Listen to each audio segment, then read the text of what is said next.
Olá, Ricardinho e Lúcia, boa noite para vocês. Boa noite, Antônio Nofre. Boa noite, Silvano Braga. Boa noite também, Anita e Clarindo. Boa noite, Edna Bueno, seja bem-vinda.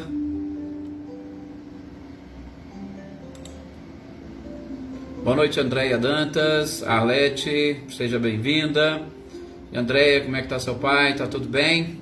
Valéria Cruz, boa noite, seja bem-vinda. Olá, Eveline, Roberta e Gabi, boa noite também para vocês.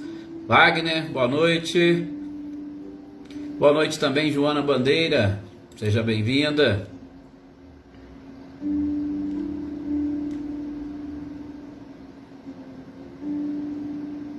Seu Luiz Alberto, boa noite. Seu Luiz Alberto curtiu um solzinho, né, seu Luiz? Na praia, que beleza. Boa noite, Cláudio Honor e Eliane, sejam bem-vindos. Oneida Alves, boa noite também, Célio Melo.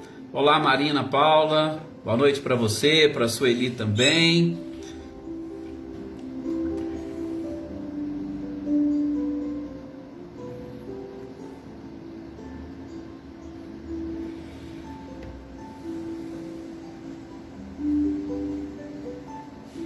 A Adriana está com ele hoje. Que ela receba lá as nossas energias e vibrações e ele também. Vibrações, sobretudo de cura, para que se restabeleça o mais rápido possível.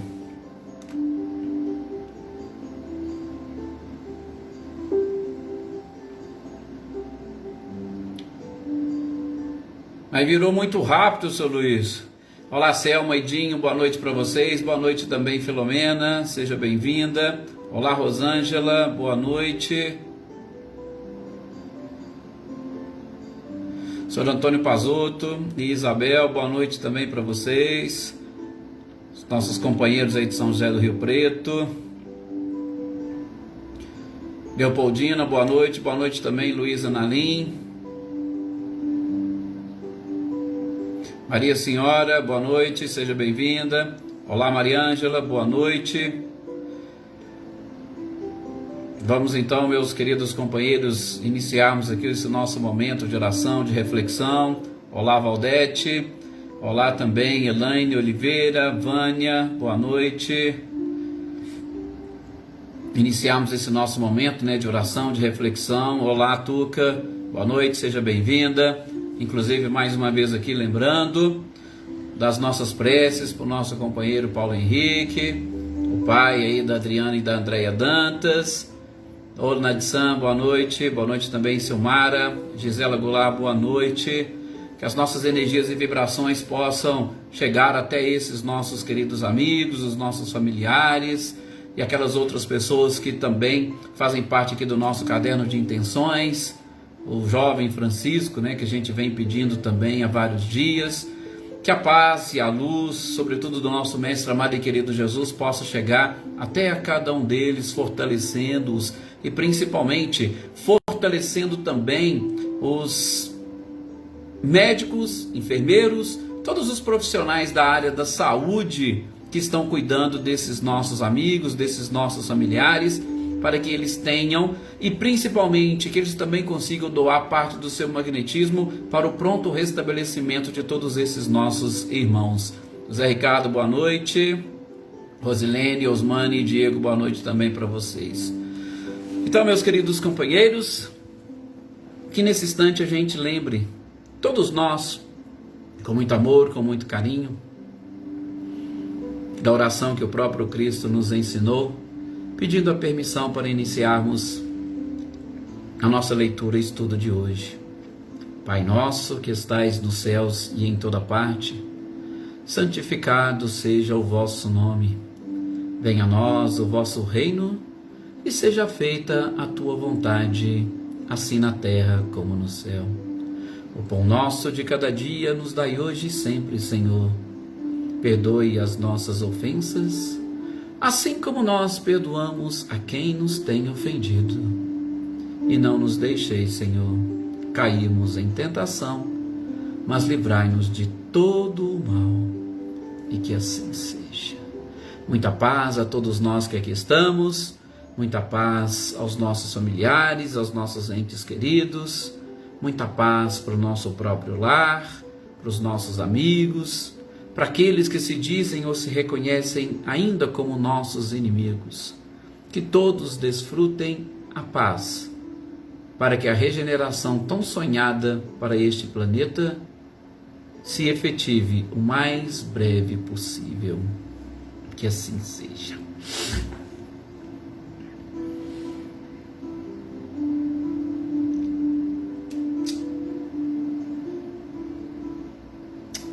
Isto. Vamos lá então, meus queridos companheiros, nesse clima de bastante confiança, de fé e principalmente de agradecimento a Deus, a Jesus, por toda essa oportunidade que nós estamos tendo. Boa noite, Cecília, Reinaldo, boa noite também, Ana Cristina.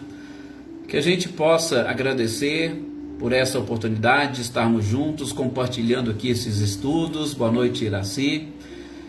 E que o conhecimento que nós vamos adquirindo possa nos auxiliar cada vez mais a encontrar um pouco mais de facilidade da nossa estrada, no nosso caminho.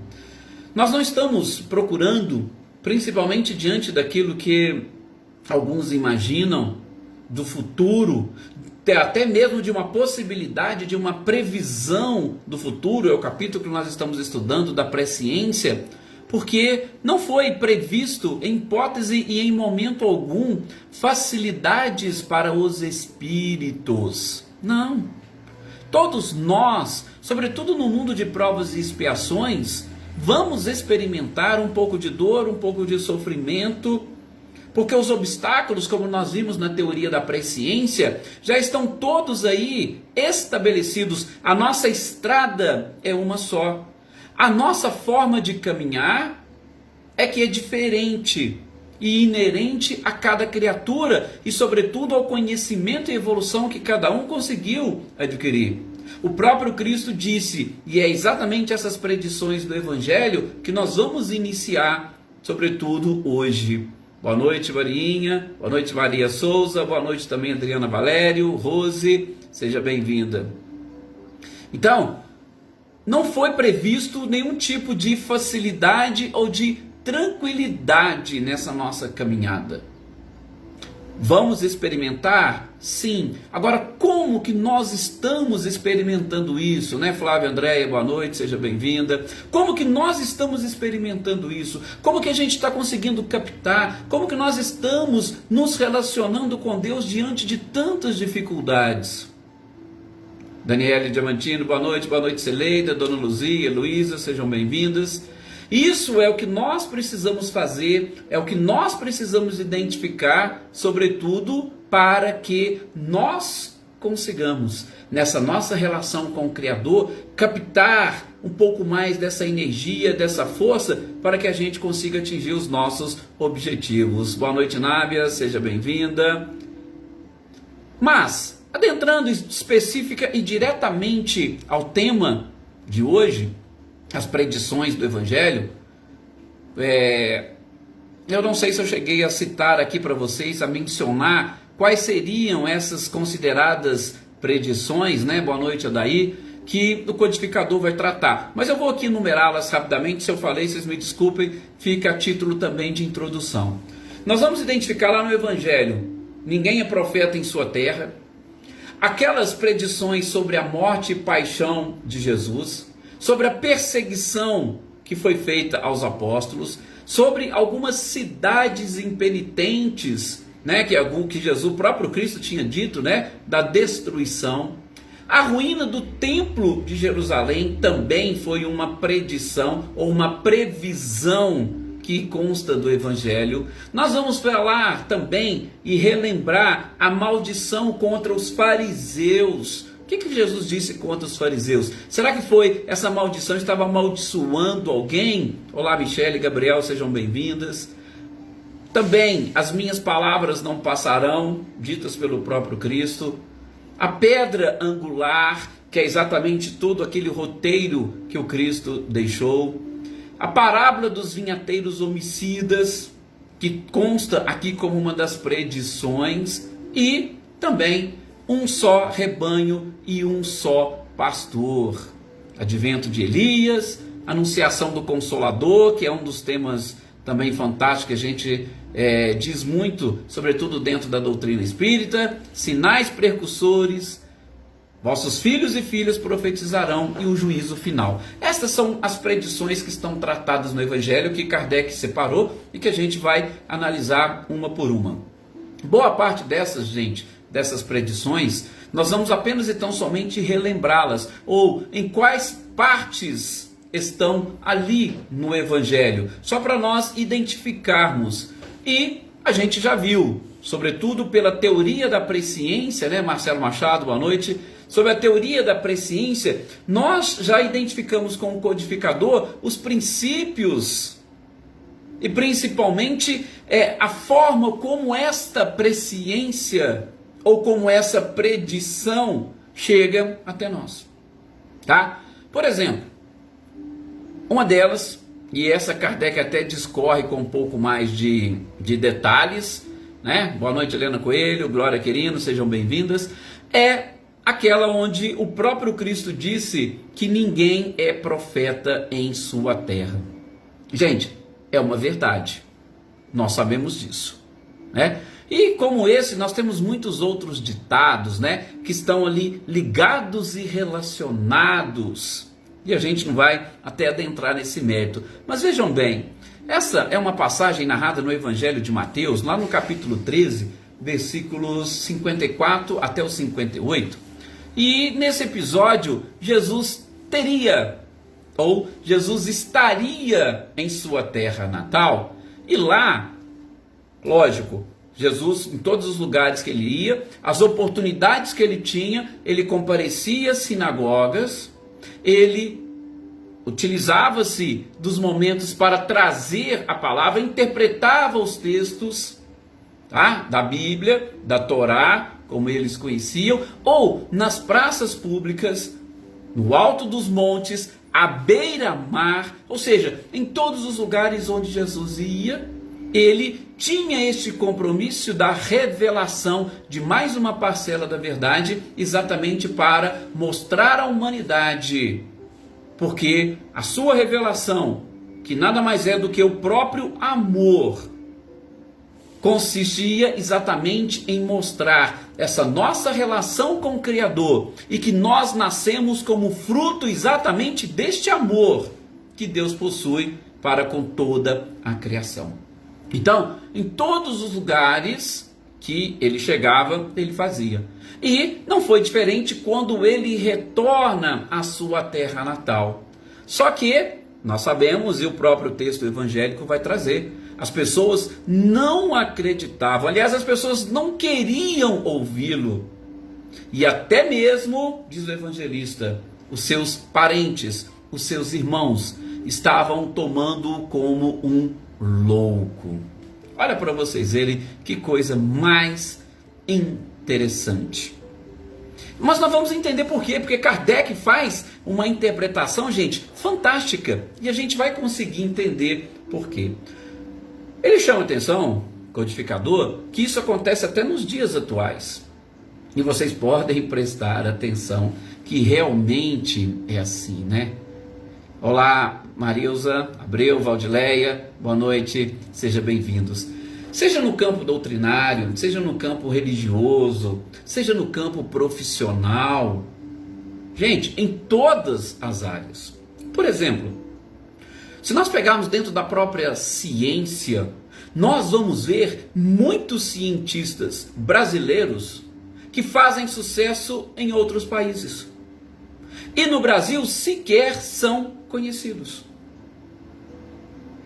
Eu tenho certeza que vocês sabem, conhecem e já ouviram isso. Nós vamos encontrar, por exemplo, tá, algo assim mais próximo de nós. Pegue professores. Às vezes aqueles professores que trabalham ali com vocês na escola onde vocês trabalham, onde vocês viram, onde vocês estudaram.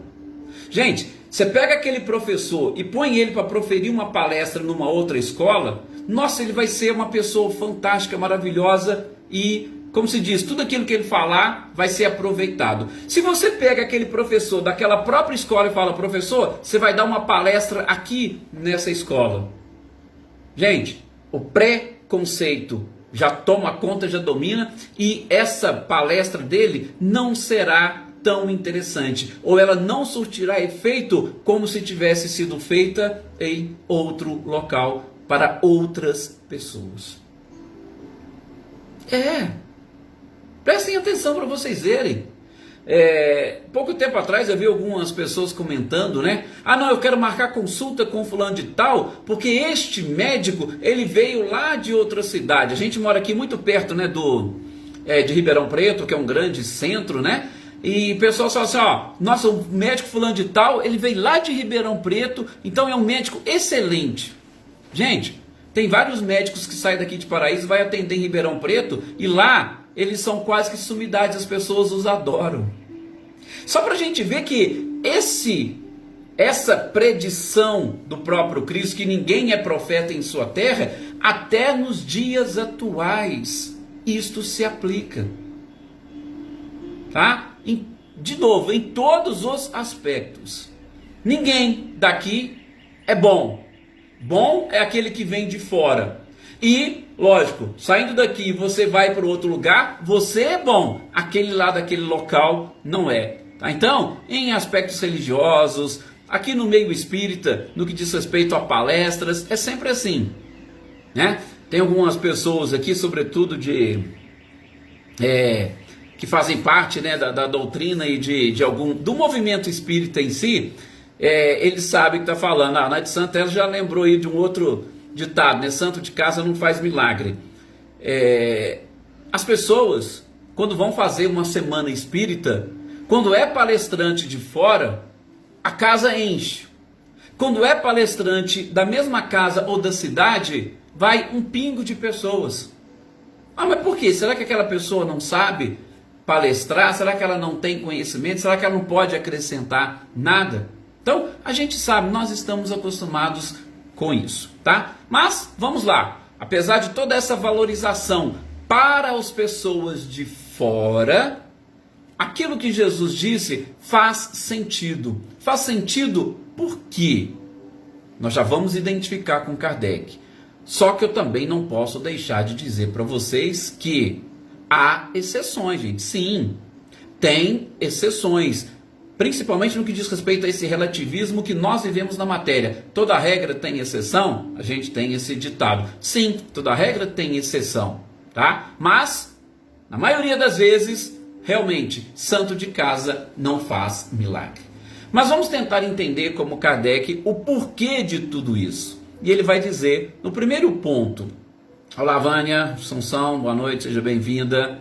Márcia Psirilo, boa noite, seja bem-vinda. Também aí os compartilhamentos da Marcileia, boa noite para todos vocês. Raquel Porfírio, Maria Helena Porfírio, Josiane, e vários outros que depois a gente vai citando no decorrer. Uma das coisas que Kardec coloca é o seguinte: sabe aquele hábito que nós temos? E isso aconteceu com Jesus e Kardec interpretando. Aquele hábito que você tem de conhecer a pessoa desde a infância. Você conhece as circunstâncias da vida daquela pessoa desde o seu nascimento. E com isso, como você conhece essa vida ordinária dos outros, e você percebe que ela é uma pessoa normal, que ela é uma pessoa comum, isso faz com que você desenvolva na sua própria mente uma espécie de igualdade material. Ou seja, olha, Jesus está exatamente ali na sua terra, mas aquelas pessoas que cresceram com ele, viram quando ele era jovem, que ele nada mais era do que o filho de um carpinteiro. Ora, Jesus é filho do carpinteiro, ele é filho de José, então o que ele pode acrescentar aqui para nós? Ele não pode acrescentar nada. Ah, fulano de tal não é seu irmão?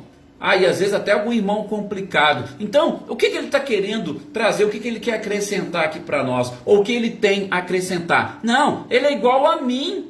Aliás, às vezes eu sei muito mais do que ele, porque eu frequentei determinada escola e ele não frequentou.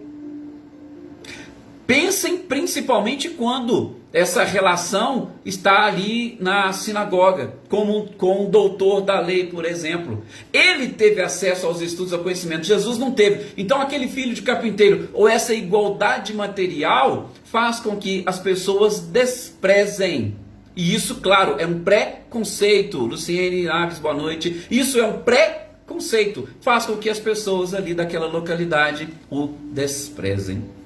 Gente, o negócio é tão interessante, né? Tão interessante que eu lembro a minha avó, já desencarnada, um episódio envolvendo ela, e estava comentando, muito católica, comentando sobre as pessoas. Nossa, e para ela, pessoa já de idade, já desencarnou com mais de 90 anos. Para ela, o Papa, ou a partir do momento que a pessoa se transforma num Papa, aquela pessoa, ela já perdeu completamente as suas características materiais. Vou falar aqui uma coisa bem simples e tal.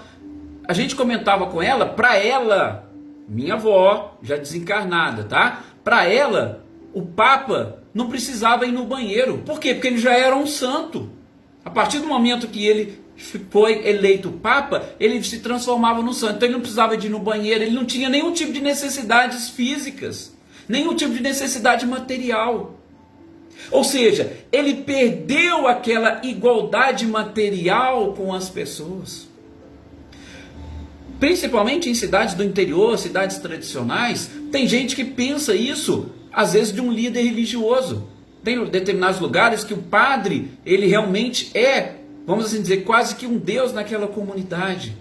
E aí, ele perde completamente, quando ele assume determinado compromisso, ele perde essa igualdade material. Então, nessa interpretação que o próprio Kardec fala para nós, ele está querendo dizer o seguinte: se eu estou vendo ali a pessoa é igual a mim, por que ela tem algo a mais para poder me ensinar? Está aí o que o próprio Cristo disse. Vão ter dificuldade, sobretudo quando nós mantemos o nosso orgulho em alta, nós teremos dificuldade de aprender com as pessoas que estão à nossa volta. A gente sabe que o corpo material,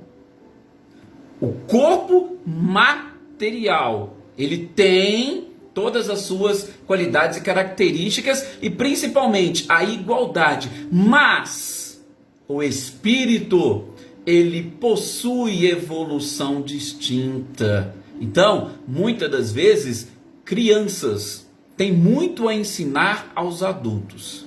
E se eu mantiver esse preconceito, achar que porque eu tenho mais idade material, eu não tenho nada que aprender com a criança, eu vou, infelizmente, perder uma oportunidade, tá? E aí a gente vai se encaixar neste ditado. Uma outra coisa que o próprio Kardec coloca, e aí vocês vão ver, está tudo mais ou menos relacionado, é que o conhecimento que estas pessoas, na época de Jesus, o conhecimento que as pessoas tinham daquela vida que Jesus levava, e eles não observavam o Cristo, eles não observavam a essência espiritual do Cristo, eles não observavam as palavras, os ensinamentos dele. Aí, eles não conseguiam identificar os valores e as conquistas morais que Jesus possuía. Agora veja, Jesus chega num lugar, ninguém o conhece, e de repente ele põe a mão na cabeça de alguém e cura. Ora, nossa, aquela pessoa, ninguém conhece o seu passado. Aquele ser é um ser iluminado. As suas conquistas e os seus valores morais estão nas graças de Deus, que utiliza de suas mãos para curar. Então veja, tudo está relacionado com o preconceito, a forma como nós vemos. E aí, é claro, a depender da forma como nós os vemos, o que vai acontecer? Como eu disse, o nosso orgulho não nos deixa reconhecer a superioridade do outro. Superioridade que eu estou querendo dizer aqui, gente, é principalmente naquelas coisas, no conhecimento, na capacidade. O exemplo que eu citei aqui do professor. Por que só porque ele dá aula na sua escola, Ele não é capaz de dar uma palestra para ampliar os seus conhecimentos? Ele não tem nada a acrescentar para você? Ah, não, mas o outro da outra escola tem.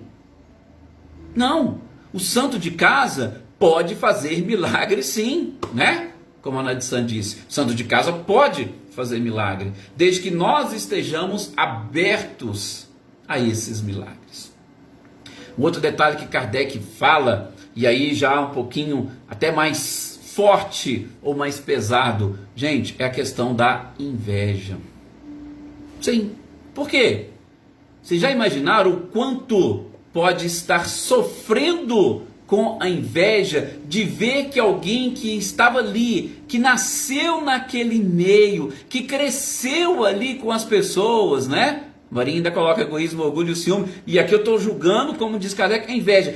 As pessoas que nasceram, que cresceram ali naquele pedacinho. Como que pode fulano estar numa situação melhor? Como que pode ter mais conhecimento do que eu? Então, eu preciso derrubá-lo. Ele não pode se destacar. E aí eu começo a atacá-lo. Foi o que fizeram com Jesus. Já que eu não posso ser igual a ele, então deixa eu derrubá-lo. Inveja, infelizmente, né, Valdete? É uma coisa ainda muito, realmente pesada. Aí a Luísa Silva comentando, né, Luísa? Por quê? Porque ele é um repórter da Globo e ele não pode fazer uma palestra espírita. Essa questão do preconceito, ela é realmente interessante, né? Talvez seja essa ligação que ele fez, não sei, né? Mas realmente é. E vou falar para você, tá? Ele tem umas colocações muito interessantes nas palestras dele, né? Ele tem uma forma de abordar também muito interessante, o André Trigueiro. Wagner, a inveja mata e mata sim. Só que nesse caso de Jesus, quando ele proferiu isso, quase que matam ao próprio Cristo, né? Porque ele teve que sair correndo dali por conta exatamente disso. Nós precisamos aprender. Nós precisamos, aliás, o que a gente está estudando no Evangelho segundo o Espiritismo, né? Saímos daquele capítulo referente à necessidade de conquistarmos a humildade. Hoje nós já estamos falando da pureza de coração, né? Mas a necessidade de conquistarmos a humildade exatamente para quê? Para que a gente abra todas as portas para os conhecimentos e informações. Enquanto nós mantivermos o nosso orgulho em alta, a gente vai fechar e vai impedir toda e qualquer possibilidade de crescimento, de aprendizado. Mistérios ocultos aos sábios e aos prudentes. E dentro desse próprio aspecto, as pessoas, quando percebem, isso está intimamente ligado com a inveja, né? Quando percebem que elas não vão conseguir atingir o nível que a outra está, aí Kardec coloca, né? A gente vai rebaixá-la e principalmente vamos usar de calúnia, difamação, de injúrias ou de todas as armas que nós tivermos à disposição, exatamente para tentar derrubar. De novo, fruto do nosso próprio orgulho.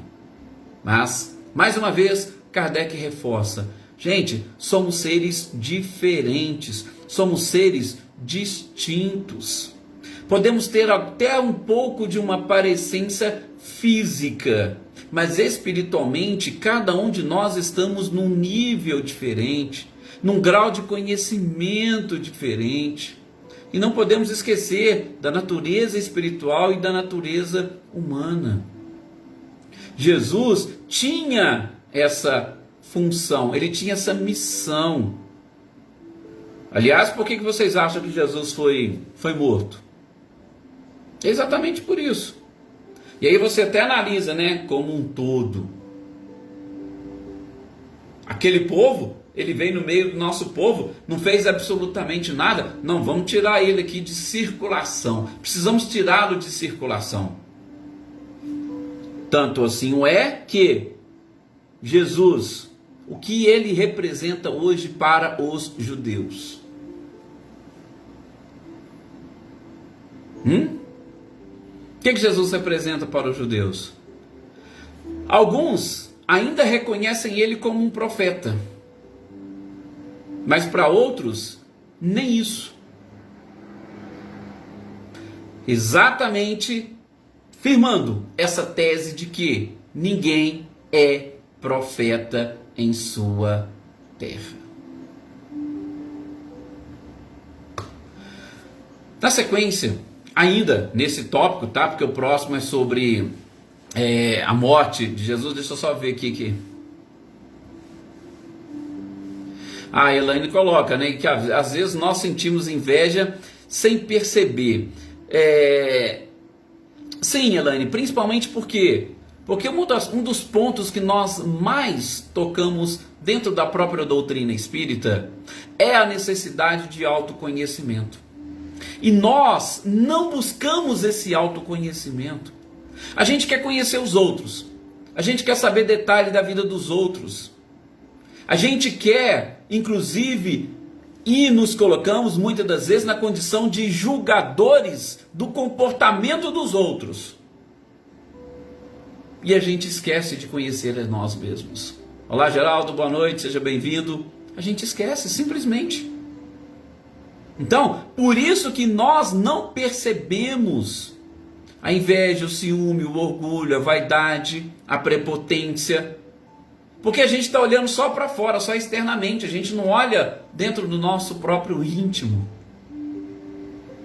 É destrutiva e, Filomena, autodestrutiva, tá? Autodestrutiva, não podemos esquecer disso, ok?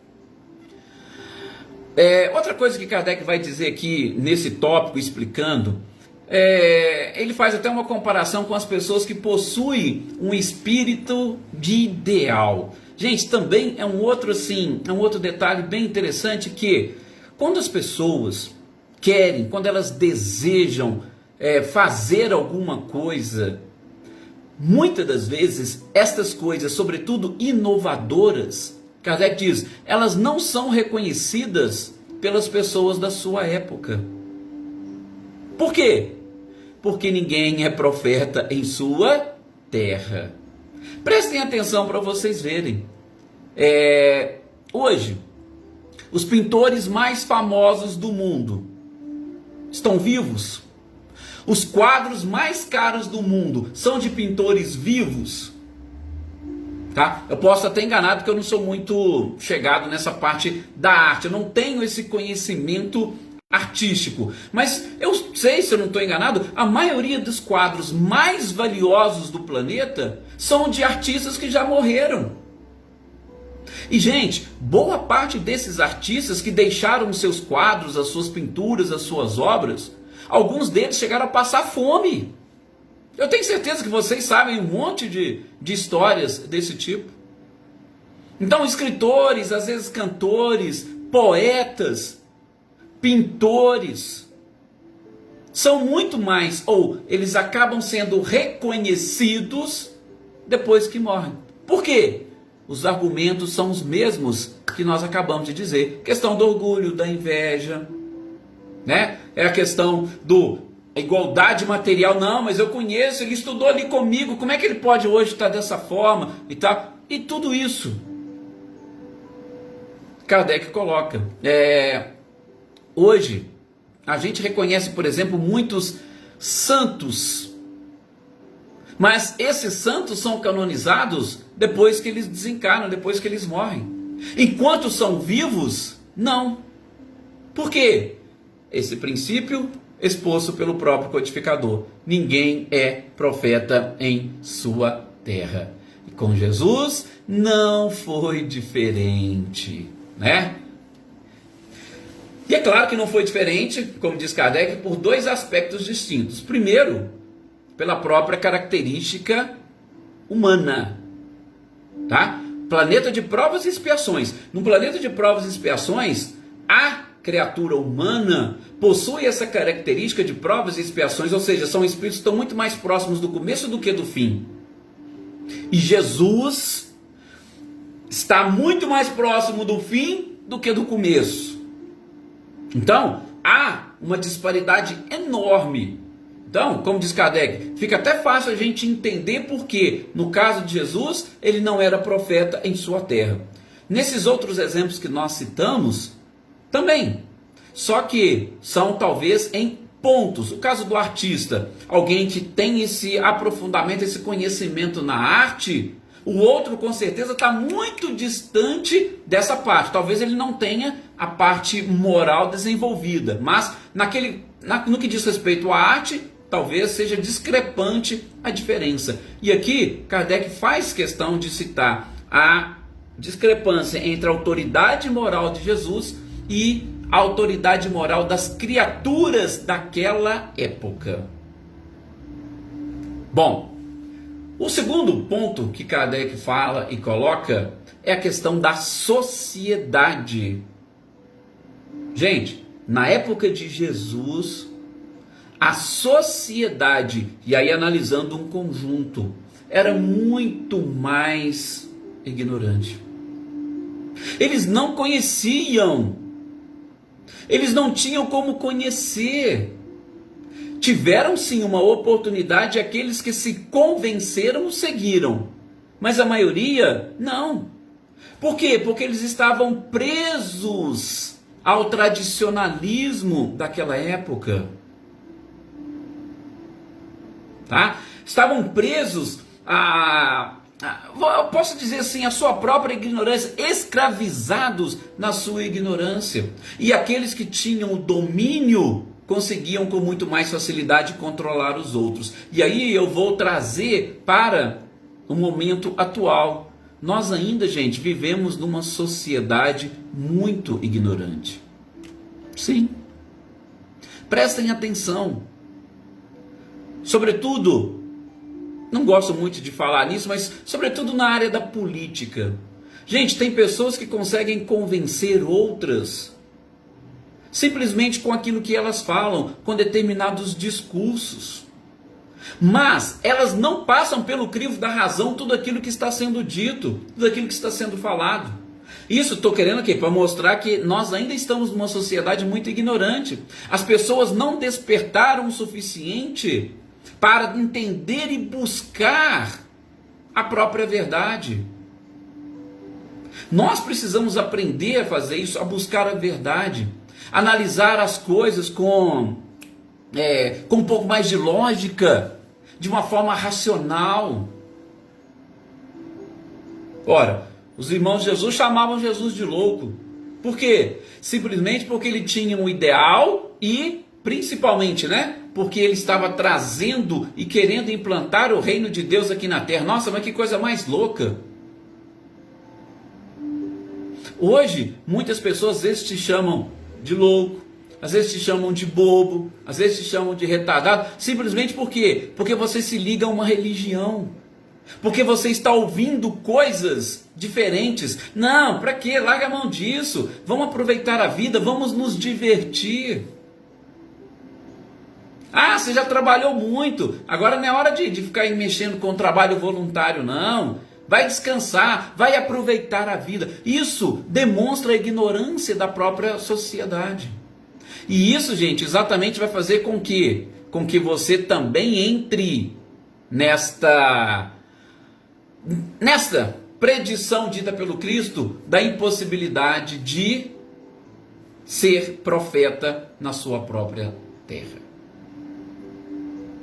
Então, o que Kardec fala, com certeza, Filomena, servir é uma das coisas mais fantásticas que existe. Servir, buscar aprender, o aprendizado é muito importante, Então, a gente precisa identificar isso.